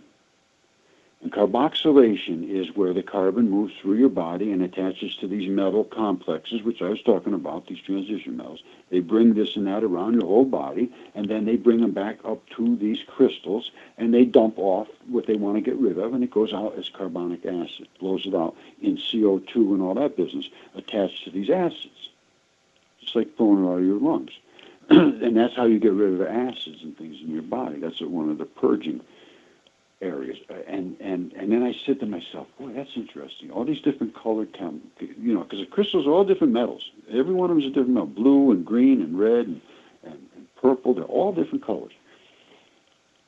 So then I started to think, well, what do they do in a car, a catalytic converter? They're doing something with a catalytic converter. It uses a palladium or something like that. Platinum or something, and it obviously attaches to some other molecule and lets it heat up and burn off, or it does something. I think it reaches a high temperature. I forget what it is, but it's something of a similar nature of passing these gases through your lungs and blowing out these crystals. It's absolutely amazing how the way the body works. Another thing too is, sometimes when flies have a lot of interest in your body, and they're walking around. I was talking to a scientist about that, and he said what they're doing is they're actually, because your skin is one of the largest eliminatory. It can take in air. The skin can actually drink water up to 1 liter a day. And he said that it also releases, crystals and stuff or metals, that are not needed. And sometimes the flies will, come and pick those little crystals up that are non-visible in order for them to ingest. I got to tell you something. When you say that, absolutely amazing. Exactly correct. Because here's what happened. I'm looking at some mud fossils the other day. People send me all kinds of stuff, and I can't remember the name of it, but it's a very strange looking, like a crystal that is a round cylinder, sort of spiky looking, sticking up straight crystal, orange, and very exotic looking thing.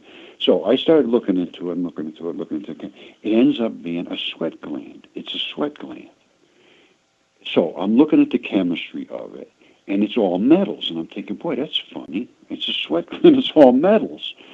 And so I look up the function of the sweat gland. And the sweat gland, they did they did all these experiments.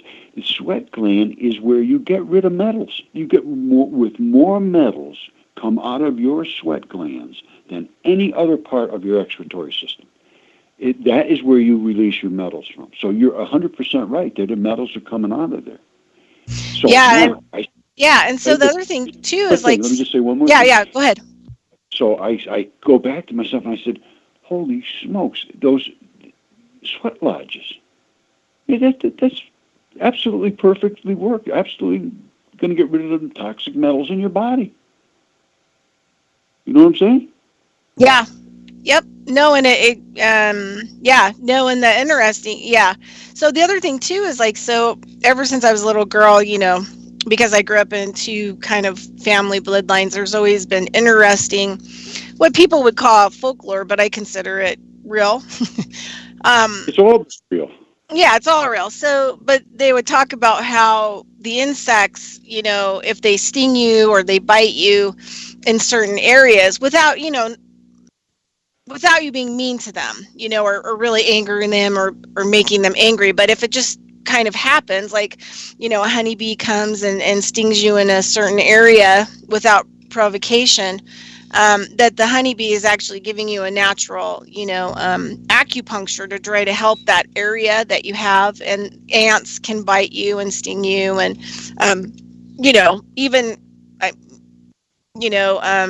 these kinds of things to help open up those areas to get stuff to release out of them so that the insects kind of know. And I got chased. This is an interesting thing. I got chased. I was working on a property building a core food production on a piece of land for people, trying to educate them on creating, positive carbon.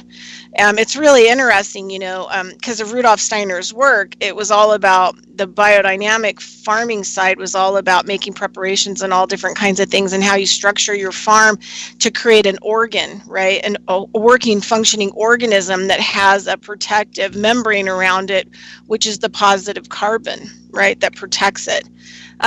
Which takes a long time to build. But anyway, so I was there and there was these underground bees, they call them meat bees, which are gnarly. And I guess made them mad. There was a vibration and I had like 2,000 of them come out of the ground and literally were chasing me. And even though that I had provoked them, I only had 30 stings out of the whole event. And after the trauma kind of wore off, I vomited and, somebody that's allergic to bees would never have survived. They would have never made it to the hospital. But after it was all over, I realized like there were certain areas that they stung me in, right? The backs of my calves and into the creases of my knees. On one side, on what I call my muffin top was sticking out, my little fat on my stomach on my side. A lot of stings there, which were on the digestive side, the spleen side. And then also on the right side, the back of my arm, and a lot of the gallbladder and liver area. And so after I healed from the whole event and I thought about it, I realized, like, even though I had provoked them, they were still trying to help me, by the places that they actually stung me. Because I would rather have them say, just get the hell away from me. No. But, in the end, I'm allergic. I know. Well, in the end, though, I realized, like, because bees usually have two natural types of steroids. Like, you can have rheumatoid arthritis, and you can have bee venom therapy, which are stings. And you only need, like, 1 to 6 sessions to actually, totally get rid of any kind of arthritis. If you have an arthrovirus, you have to have the virus, because that's what it is, and it will heal the virus. But anyway, so it's interesting, like, what our world is and how all these different, just like molecules are working together, atoms are working together. The insects are trying to work with the humans, right? The insects and the birds, everybody's trying to work with the environment. If the human's part of the environment, they're trying to work with you. And trying to help you. Mentioned, because the last thing I want to talk about for sure was 5G. Oh my gosh, that's so horrible. Yeah. Talk to us about everything you know about 5G. I hate 5G. They are strapping Well, 5G to I water. know everything about 5G. I'm fully aware of every single. Lay it down. Roll it out. Well, here it comes. Here it All comes. right. 5G is a frequency of vibration. All right. So right now, where your normal phones are running like 2.4 gigahertz, and we're talking in the gigahertz is billions of cycles per second. Now, your microwave oven, that's in the low end of the microwave, and coming from outer space, at that range, at 2.4 and above, it says, don't come here. We don't want you here on Earth. You're devastating to this Earth. So it will not allow, the Earth's atmosphere will not allow above that range into its area, because it's damaging to everything there is on Earth that is alive. Now, so you go above 2.4, and that's extremely fast vibration, and the way they transfer signals is through the vibrations, and the more vibrations, the more signals you can do. So, seeing dollar signs in their eyes, all of our trusted leaders allowed this absolute insanity to happen, and no regulation that I can see, and no oversight that I can see, and no restrictions that I can see, and no testing that I can see, and no consideration of the science that I can see whatsoever. And what it is 5G is, when you go above 2.4 gigahertz, you start to get into 30, 40, 50, 60 gigahertz, you're in the exact same stuff that cooks your food in your microwave. All right, it's a water-shaking frequency. When I say that, you say, well, it's not going to kill you, it won't kill you. No, it won't kill you. What it's going to do is it's going to shake water, which is what it does to heat your food, only it's intense, directed in your microwave. So it's concentrated, let me put it that way. Now you got to unconcentrate it, but it's everywhere. It's everywhere, 24 hours a day, 7 days a week, and it's so weak. These, I mean, not weak. They have to put a very strong signal, because the atmosphere, every water molecule is going to get shaken. It's going to be shaken. So you have to put them every 300 meters. The towers, they're going to be right outside your house, right outside your kids' bedrooms, and they're going to be sending these microwaves into everything there is, because they have to get them to your ears and to your phone. So every water molecule on your body that's on the surface, in your eyes and your testicles and your every single bit of exposed skin, every insect, every little tiny thing is going to be shaken, and literally shaken to hell, and almost like cooking them on the surface of your skin. Now, those insects, I don't think they're going to survive this. Seeds, what about seeds? What are they going to do? Seeds? Yeah, anything that's small or early life is not going to survive it. And I don't think humans could survive it very long, really. Well, you're going to be in a continuous source of rashes.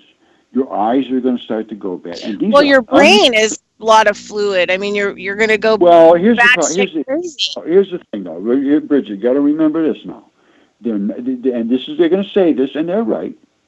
It is not a penetrating,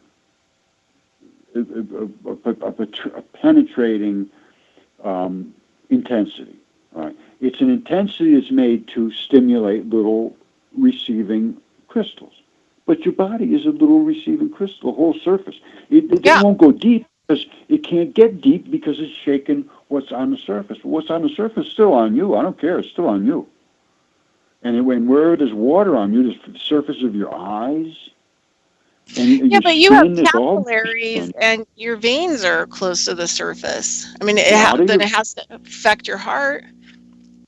Well, it's going to infect. Well, here the thing is, like I say, it's not going to get in deep, but it is going to cause you all those kind of area issues that are surface related.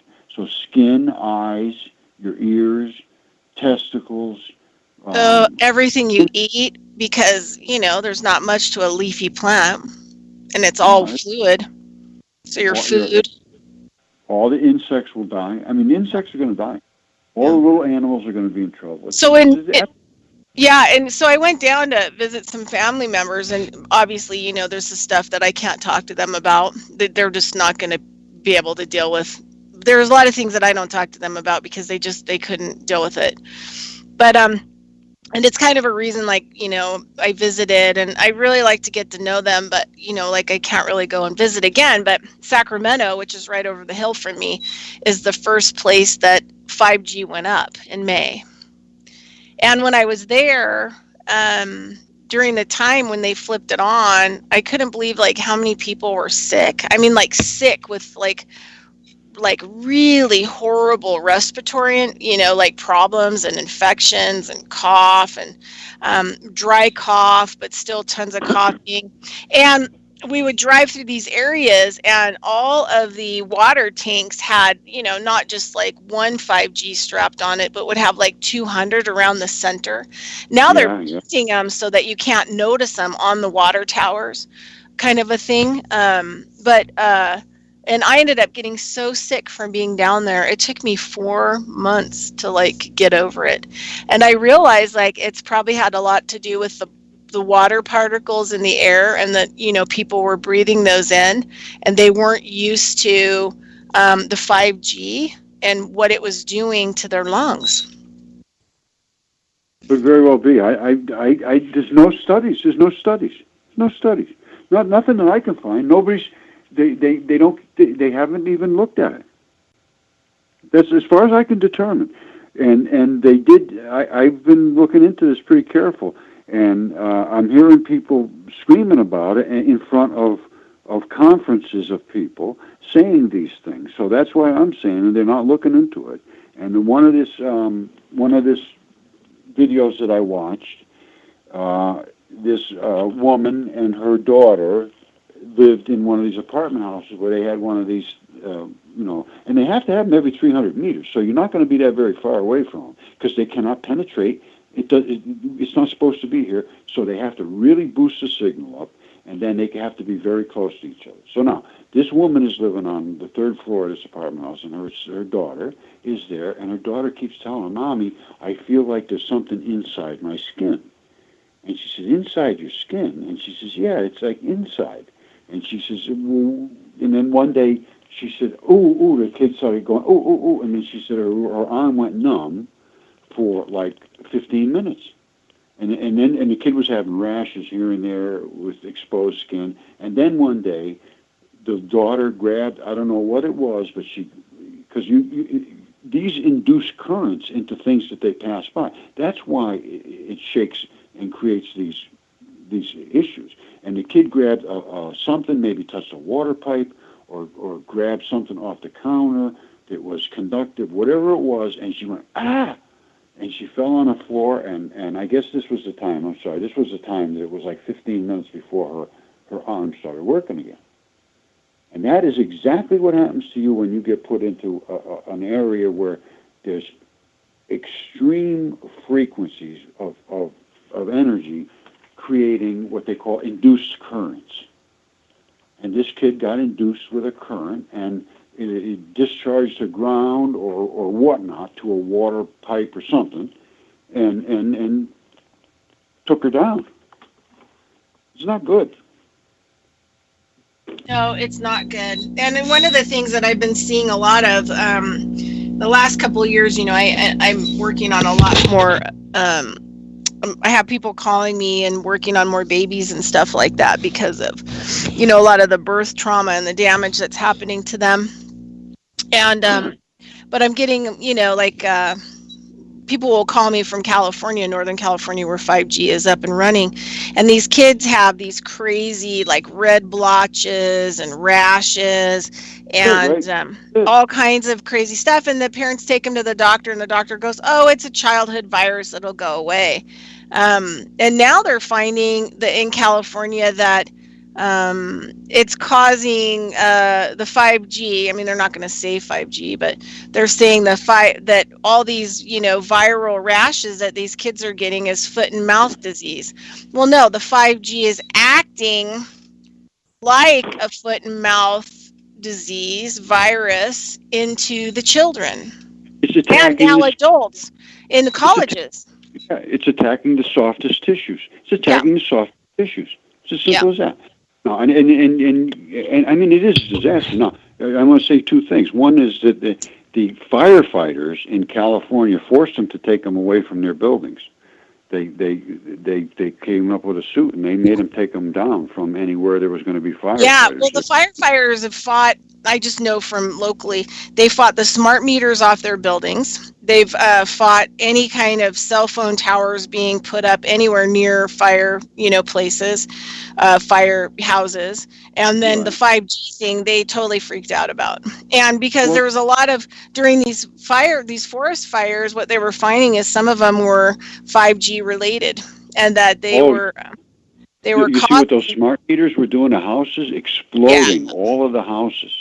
Yeah. Hundreds and hundreds of fires from those. So now you have these California firefighters that are like done with the whole smart meter, cell phone thing. 5G, they don't want any of that stuff near them. And a lot of them reported that they had mental problems during fighting the fires, because of all the 5G stuff that was going on, that they had a hard time seeing visually.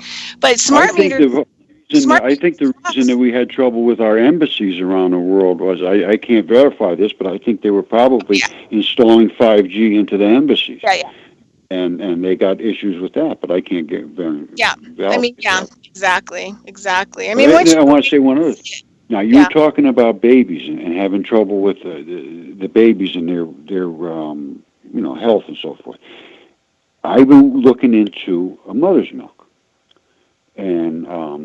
And the digestive system of the baby at the moment it's born, and how it's handled in nature and how it's handled in the human body. Now, my kids didn't have any mother's milk; they were all they had just digestive problems,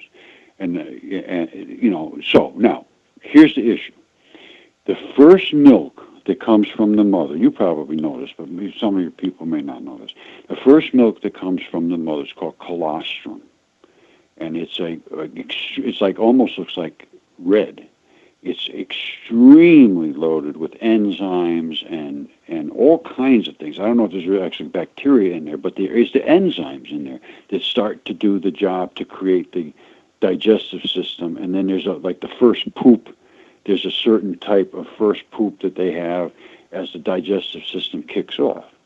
Now, use the mother's milk. At least get them started with that, because this is what sets the kids' digestive system up. These are why the kids are sick for getting started right off the get-go.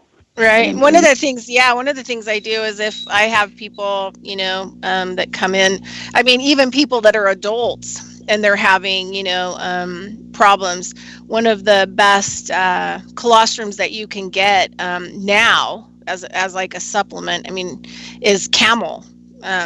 Because you don't want to really do bovine, because bovine is, camel. Yeah, you can get camel colostrum, and it's like the molecules are similar to the human. So bovine colostrum, even though if that's the only thing accessible that you can get, you should take some colostrum if you are having, a lot of autoimmune system problems, for sure. Absolutely. But the camel, digestive. The camel is really good. So if anybody out there wants to get some colostrum, and the thing is, like, a lot of times it'll come in powder, and it's just really, you just put it in a blender with some fruit and go at it, kind of a thing. I didn't know about that. I was going to get some. I don't have any real major issues. I did have a hell of a time when I had a root canal, and of course they gave me some antibiotics, and man, I thought I was going to die. I never put it together either until I started. That's what kicked me off on looking deep into this digestive system. And they know, they say that there's a certain thing that if they don't catch it, you die within like 24 hours. But if you catch it, they give it to you, and you're good. You go home in like 3 or 4 hours. It's absolutely amazing how incompetent the medical system is Well, and the vets are being trained the same way now. All the new vets, it's more surgery and drugs. I work on animals too. The money is. Yeah. And sometimes, like a horse is acting up and can't poop because, its hips need to be adjusted. It doesn't need to be put down, or it doesn't need to be injected with tons of, antibiotics or, pain relievers or anything like that. But yeah, the whole system that we rely on is fake, and it's totally false, and you have to avoid it. If you want to live, you're going to have to avoid it in some way, shape, or form and find another path. But we have 1 minute left, and so I want to tell people how you can find Roger Spurr, and he is the person who put together Mud Fossil University on YouTube. And so if you want to, have him, if you're interested in helping him with a documentary or, collaborating or whatever else, you can find him there. And do you have like an email address or anything where you like people to contact? Yeah, I'll give it to you. It's, I have a web address too, and it's Roger, that's Roger, no D in there. So it's Roger Mudfossils. Okay, great. Thanks, Roger, for being on the show. I super appreciate it. Have a great all right, day. Bridgette, See you next week. send me a copy of it so I can put it out to my friends. All right, thanks. All right, bye. Okay, bye-bye.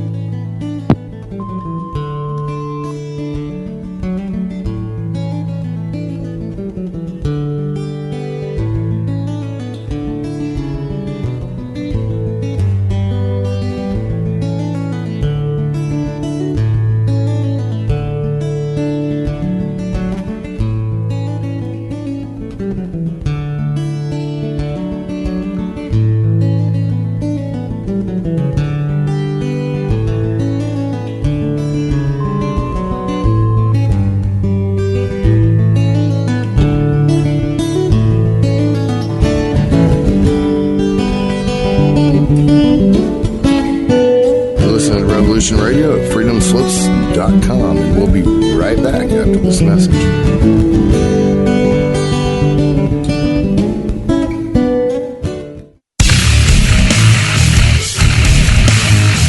Revolution Radio.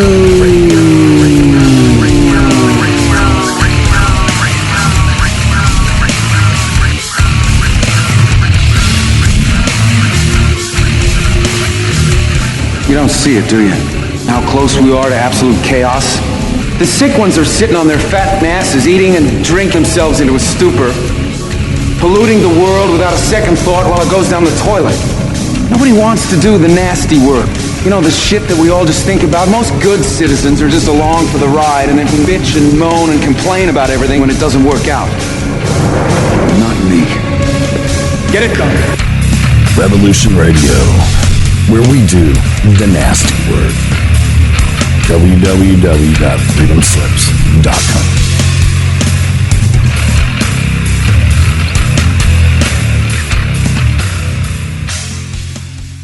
This is the people's war. It is our war. We are the fighters. Fight it then. Fight it with all that is in us. And may God defend the right. Warning! Warning! We gotta stop them! They're gonna kill us all! See how the trouble you've started? Be they the government, be they industry, be they organized labor, be they anyone, or human beings. Time when the operation of the machine becomes so odious, makes you so sick at heart that you can't take part. You can't even passively take part. And you've got to put your bodies upon the gears and upon the wheels, upon the levers, upon all the apparatus, and you've got to make it stop. And you've got to indicate to the people who run it, to the people who own it, that unless you're free, the machine will be prevented from working at all. Revolution Radio at freedomslips.com, the #1 listener-supported talk radio station, throwing ourselves upon the gears of the machine. Revolution Radio, where information never sleeps. You called down the thunder, well now you got it. Right! You tell them I'm coming! And hell's coming with me, you hear? Hell's coming with me! Revolution Radio!